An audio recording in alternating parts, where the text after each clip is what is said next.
Question है Bohr's atomic model can explain the spectrum of. तो जानते कि जो बोर्स मॉडल है वो एक्सप्लेन किया था कि हाइड्रोजन लाइक एटम का, hydrogen like atom HYTROGEN, hydrogen like atom. तो हाइड्रोजन लाइक एटम कौन से होंगे? जिसमें वन इलेक्ट्रॉन प्रेजेंट हो, only one electron present, ESENT। तो वन ही इलेक्ट्रॉन प्रेजेंट जिस एटम में होंगे, तो जैसे H हो गया, H एटम, हाइड्रोजन He+ हो गया, Li2+ हो गया, तो यूनी इलेक्ट्रॉन। तो मेरा ये जो ऑप्शन हो जाएगा बी ऑप्शन करेक्ट हो जाएगा। तो एटम्स और ions which are uni electron, जिसमें एक ही इलेक्ट्रॉन प्रेजेंट हो, उसको बोर्स एटॉमिक मॉडल एक्सप्लेन कर पाया था उसके स्पेक्ट्रम को। तो मेरा जो ऑप्शन हो जाएगा आंसर, वो आंसर हो जाएगा बी ऑप्शन। क्वेश्चन है the energy of an electron in first Bohr orbit of H atom is -13.6 electron volt. The possible energy values of the excited state for electron in Bohr orbit of hydrogen is are. तो हमें पता है, हमें दिया गया है first orbit का energy दिया गया है, तो हमें nth ऑर्बिट का जो एनर्जी होता है, वो उसका जो फॉर्मूला होता है वो होता है En equal to -13.6 Z² for any hydrogen like atom के लिए। तो बोला गया हाइड्रोजन के लिए, तो हाइड्रोजन के लिए En क्या हो जाएगा? En हो जाएगा, Z होता है हाइड्रोजन के लिए 1, तो -13.6/n² हो गया, कोई भी हाइड्रोजन एटम का कोई भी nth स्टेट के लिए। तो हमें निकालना है first excited state, sorry excited state के लिए, फर्स्ट के लिए दे दिया गया है। तो E2 जो क्या हो जाएगा, E2 हो जाएगा -13.6 डिवाइडेड बाई 4 इक्वल टू, इसको सॉल्व करेंगे वो हो जाएगा -3.4 इलेक्ट्रॉन वोल्ट। E3 जो हो जाएगा वो हो जाएगा -13.6/3² इक्वल टू 9 इक्वल टू क्या हो जाएगा, -1.51 इलेक्ट्रॉन वोल्ट। यहाँ से देख सकते हैं कि जो E2 का है वो -3.4 इलेक्ट्रॉन वोल्ट आया और E3 का -1.5 इलेक्ट्रॉन वोल्ट आया। इस दोनों के बीच में जो कोई एनर्जी लाई नहीं कर रहा है, और जो भी ऑप्शन इसके बाद जो E4 के होंगे, ये 5 के होंगे, वो -1.5 से ज़्यादा होंगे वैल्यू। तो मेरा जो ऑप्शन हो जाएगा इसमें से करेक्ट ऑप्शन हो जाएगा, वो ए ऑप्शन मेरा करेक्ट ऑप्शन हो जाएगा, ए ऑप्शन। क्वेश्चन है the sum of number of neutrons and proton in the isotope of hydrogen. Isotope of hydrogen क्या होता है कि एक होता है ड्यूटेरियम, एक होता है ट्यूटेरियम। सॉल्यूशन जो आइसोटॉप ऑफ हाइड्रोजन वो होता है H12 और एक होता है 1T3। तो यहाँ पे जो number of neutrons and number of protons क्या हुआ, वो मास नंबर हो गया। तो मास नंबर क्या हुआ, एक 2 हो गया, एक 3 हो गया। तो जो ऑप्शन चेक होगा मेरे ट्यूटेरियम के लिए करेक्ट हो रहा है, तो जो ऑप्शन हो जाएगा वो मेरा डी ऑप्शन करेक्ट ऑप्शन हो जाएगा, क्योंकि मास नंबर 3 है। तो मास नंबर क्या होता है, sum of number of neutrons plus proton.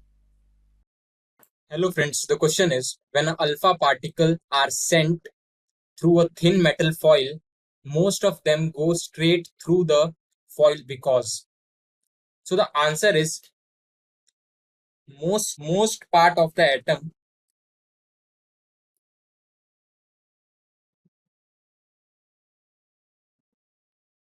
is empty space.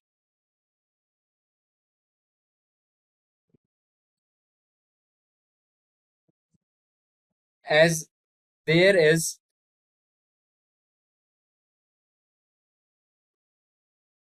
no obstruction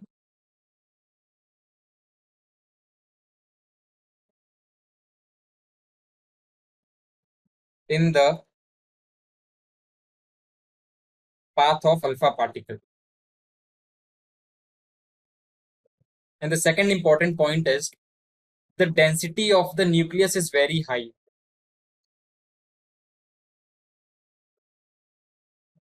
Which closely pack the neutrons and protons, and density ranges between 2.3 into 10 to the power 17 kg per meter cube.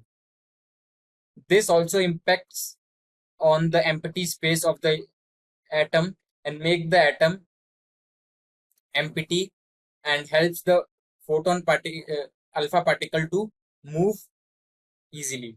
So the correct option is option C. Thank you. बहुत सारे elements के atomic masses non integral या decimal होते हैं। इसका reason क्या है? इसका मेन रीज़न तो यही है कि एलिमेंट्स के आइसोटोप्स प्रेजेंट होते हैं और उन आइसोटोप्स के मासेस अलग होते हैं, क्योंकि आइसोटोप्स की डेफिनेशन ही है कि वो एलिमेंट्स के ऐसे एटम्स हैं जिनके मासेस डिफरेंट होते हैं और इन आइसोटोप्स का कंपोजिशन भी अलग अलग होता है, जिसकी वजह से जब हम एवरेज एटॉमिक मास निकालेंगे तब उनके परसेंटेज कंपोजिशन से मल्टीप्लाई होगा उनका एटॉमिक मास की वजह से जो एवरेज एटॉमिक मास है या एलिमेंट का एटॉमिक मास वो नॉन इंटीग्रल हो जाएगा या डेसिमल हो जाएगा। तो ऑप्शन ए और सी करेक्ट आंसर्स है। क्वेश्चन है, with what velocity should an alpha particle travels towards the nucleus of copper atom so as to arrive at distance 10⁻13 metre from the nucleus of a copper atom. तो यहाँ पे क्या हो रहा है कि अल्फा पार्टिकल को हम इनिशियल वेलोसिटी कुछ वेलोसिटी दे रहे हैं और वो ट्रेवल कर रहा है न्यूक्लियस के टुवार्ड्स न्यूक्लियस, और वहाँ पे एट ए डिस्टेंस 10⁻13 मीटर पे जाके वो रुक जा रहा है। इसका मतलब क्या हो रहा है, जो काइनेटिक एनर्जी प्रोवाइड किए थे वो पोटेंशियल एनर्जी में कन्वर्ट हो रहा है। जो पोटेंशियल एनर्जी होगा एट ए डिस्टेंस 10⁻13 मीटर पे हो जाता है। उसका फॉर्मूला क्या होता है, के Q1 Q2 अपॉन R। तो के का जो वैल्यू होता है वो 9 इंटू 10⁻9 इंटू जो Q1 है वो न्यूक्लियस का चार्ज, तो न्यूक्लियस का चार्ज क्या हो जाएगा, Z क्या हो जाएगा 29 इंटू ई क्या है 1.6 इंटू 10⁻−19 कूलम इंटू क्या हो जाएगा Q2 चार्ज ऑफ हीलियम। तो चार्ज ऑफ हीलियम क्या होता है, twice of electron twice of proton.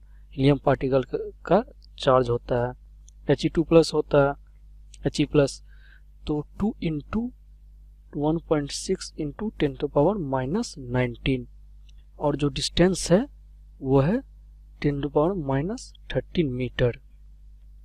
तो यहाँ से क्या हुआ, जो पोटेंशियल एनर्जी की जो वैल्यू आएगी वो हो जाएगा 1.336 इंटू 10⁻−13। ये मेरा पोटेंशियल एनर्जी आ जाएगा। अब जो इनिशियल काइनेटिक एनर्जी जो प्रोवाइड किया तो वो पोटेंशियल एनर्जी में कन्वर्ट हो रहा है, तो जो के है वो पीई में कन्वर्ट हो जा रहा है, तो वो इक्वल होगा वैल्यू। तो के क्या है, half mv² equal to PE. जो v² आ जाएगा यहाँ से p 1.336 into 10⁻−13 into 2 divided by m क्या है, mass of alpha particle. Mass of alpha particle क्या होता है 6.64 इंटू 10⁻−27 kg। यहाँ से जो आएगी वेलोसिटी की वो हो जाएगा v का, यहाँ सॉल्व करने पर v का जो वेलोसिटी आएगा वो 6.34 इंटू 10⁻6 मीटर पर सेकेंड। ये मेरा इनिशियल वेलोसिटी हो जाएगा जो हम प्रोवाइड कर रहे हैं अल्फा पार्टिकल को।